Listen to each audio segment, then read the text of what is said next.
ഞാനിവിടെ വഴുതനങ്ങ മസാല ഉണ്ടാക്കാനായിട്ട് ഒരു 1/2 കിലോ വഴുതനങ്ങ എടുത്തു. അതിനുശേഷം ഒരു പാൻ ചൂടാകാൻ വെച്ചു. അതിലേക്ക് 1 ടേബിൾ സ്പൂൺ എണ്ണ ഒഴിക്കുക.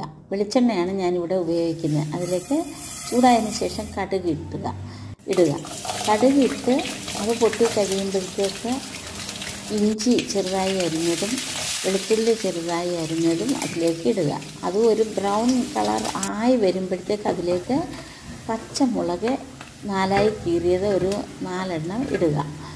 അത് കഴിഞ്ഞ് ഒന്ന് ചെറുതായിട്ട് ഇളക്കിയതിന് ശേഷം അതിലേക്ക് സവാള ഒരു 2 വലിയ സവാളയാണ് ഞാൻ ക്യൂബ് സൈസിലാണ് അരിഞ്ഞത്. അത് അതിനകത്തേക്ക് ഇടുക. ഇട്ട് അതും ഒരു ബ്രൗൺ കളർ ആവുന്നത് വരെ ഇളക്കുക. അതിനുശേഷം അതിലേക്ക് മഞ്ഞൾപ്പൊടി ഒരു 1/4 ടീസ്പൂൺ ഇടുന്നു. ചില്ലി ഫ്ലേക്സും ഒരു 1/4 ടീസ്പൂൺ ഇടുന്നുണ്ട്. പിന്നെ പെരുംജീരകം ഒരു സ്പൂൺ ഇടുന്നു. പെരുംജീരകം ഇട്ടതിന് ശേഷം കുരുമുളക് പൊടി ഒരു 1/4 ടീസ്പൂൺ ഇടുന്നു.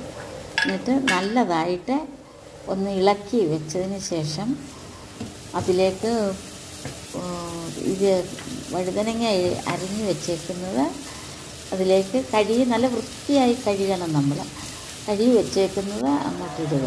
അതിൽ പിന്നെ ഉപ്പും ചേർത്ത് നല്ലതുപോലെ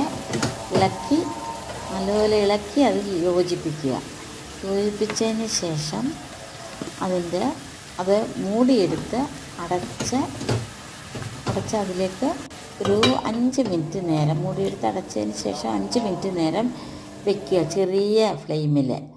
എന്നിട്ട് പിന്നീട് അത് തുറന്ന് അതിലേക്ക് നാരങ്ങ നീര് പിഴിഞ്ഞൊഴിച്ച് ഇളക്കി എന്നിട്ട് വീണ്ടും അത് അടച്ച് വെച്ച് 1 മിനിറ്റ് നേരം